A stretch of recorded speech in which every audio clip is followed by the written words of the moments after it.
Hi, I'm Bradley Barth with SE Media, and I'm coming to you from the Identiverse Conference in Denver, Colorado. And I'm here with a special guest today. He's Randy Harris, Director of Product Identity at General Electric. Randy, I really appreciate you being here, and I know that you actually were a speaker today in one of the sessions talking about self-service in the identity space. That's what I want to talk to you about today. I want to get a better sense as to the use cases for self-service identity.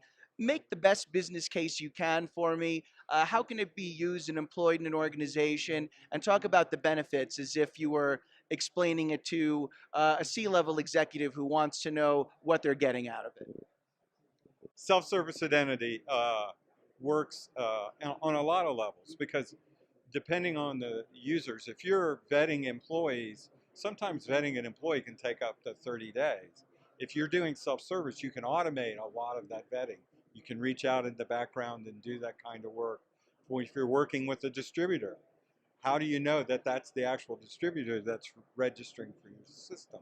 You can automate a lot of those checks and in the background come back and vet them much more quickly, onboard them, and the savings of that can be enormous. Number one, in opportunity cost, user and happiness, enjoyment, and cost out of the system. You know, it's always about cost out of the system. When you talk to a C-level executive, they're not interested in the cool IT system. They're interested in what result did you bring to the company. Well, that's for sure. You bring up an interesting point about onboarding the employees, or when they first come aboard. Uh, does the concept of self-service apply and work for all stages of an employee life cycle? Can you pretty much have them self-service through everything, even them leaving the organization? Yes, self-service can work through the full life cycle. Um, um, I'll pull out, as I said, we support retirees, employees, contractors. So I'll just pick out a couple of classes. You know, with a contractor, let's use a contractor as an example. You have to periodically verify with the contracting company, is this guy still with you? Is it still going on? When they offboard, you can make that a self-service transaction. For an employee, every step of the way, periodically, you build a sea of self-service transactions and say, yes, this is still right.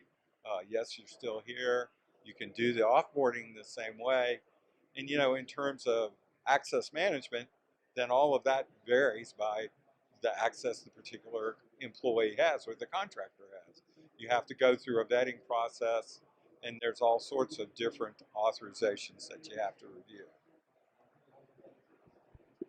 Now, when you're a very large, complex organization, much like General Electric is, I would imagine that that's a scenario where having self-service for all things identity management would definitely come in handy because you're dealing with a myriad of different business units and functions. You're dealing with third parties, as you said, contractors, employees, customers, and so there's a lot of complexity there, and so I would imagine self-service is a way to simplify. Yes, that is a way to simplify. Basically, um, many years ago, more than 20 years ago, GE stepped back and said, and we are and remain a very complex, large enterprise. Uh, we need a centralized identity system. We need to define what that looks like, and then surrounding that centralized identity system has grown into a lot of self-service tools around being sure that the risk profiles are right. At GE, there is no question about what is the identity tool you should be used. And when we audit, the identity tool has to be our centralized identity tool. Do we give the app team some uh, latitude in how they authorize? Absolutely, you have to. Each business is a little different. Each contractor is a different. At GE, we have millions of identities that are overseen. So you build those self-service transactions tailored to that class of user and help them move through their life cycle. And we support 17 different languages. in those self-service tools. So, Now, does do the concepts of identity, self-service, and security, do they play well together? Is there a good marriage there? Because obviously, if your IT department, if your security team is maybe going to be a little bit more hands off, and it's going to be a little bit more user controlled in terms of identity management, then that means that you might be, ceding certain decisions or practices to the user, and so could that be detrimental in any way to security? How do you make sure that it doesn't negatively affect security? well, first off, any self-service transaction needs to be built with security first. When I said that earlier today, that's true. The first team you talk to when you're building something new for self-service is the security team. You build control points into each one of the security, and you also scale those control points on the risk and the access that the identity is going to have.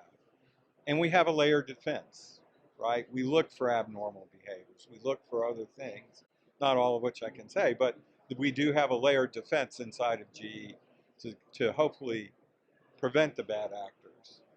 Most bad actions don't come from people from outside the company. They come from people inside the company.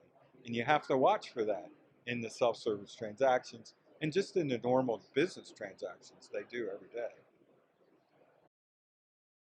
As an organization, how do you strategically decide your comfort level in terms of what level of self service you're going to allow for any particular group of user base, whether it be the consumer side or the employee side or a third party side?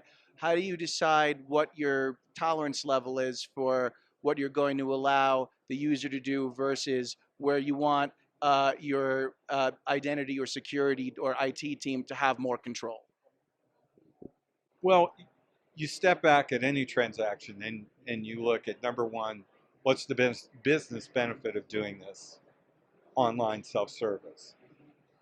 And if the manual process is there, what are you replacing and what are the risk and the controls of that? And then you can take your new self-service process and say, what are the risk and controls that we're embedding? Are we mitigating risk? Are we making it safer? And are there some transactions that need to not be external? Or what are the thresholds for this transaction? Do you need to do both, MFA and another level of authentication to get into this tool? I mean, there are things at GE that should not be public, right? I mean, we working on new technology all the time. We're a technology company. We're building jet engines. And so with the end users, you tailor each of that. And as you build these self-service transactions, you just set the bar where the business is comfortable, where your security people are comfortable, and no matter what, you monitor the heck out of it. You always have monitors. You always know. You're always looking for the the the outlier. And many times the outlier is just somebody innocently doing something they didn't do before. But then that out of the 99 times, you catch that one bad guy acting. With a lot of organizations, especially smaller or mid-sized organizations, identity a lot of times falls under the umbrella of either the IT team or the security team. Some larger organizations, especially again where there's complexity, as we demonstrated with GE, they actually have a director or somebody who is the lead on identity. Explain maybe the benefits for an organization in specifically hiring someone with a specialization or expertise in the identity area instead of just having it fall under the broader umbrella of security or IT. Well, it's interesting because right now, I work in GE corporate. I work in the identity team. But each of it, we service 7 businesses right now. Each of those businesses have identity teams. Because today, like it or not, your firewall isn't going to protect you. You have to know who's coming into your business and what they're doing. And identity is at the heart of that. It's at the heart of managing your routers. It's at the heart of managing your servers. It's at the heart of day-to-day business transactions. So building, even in a small business, a small identity team to oversee and help manage those identities will pay you back greatly over time. Well, great. Thanks very much, Randy. I appreciate you spending some time and speaking with me today. That's Randy Harris from General Electric. I'm Bradley Barth from SC Media. And until next time, have a safe day online.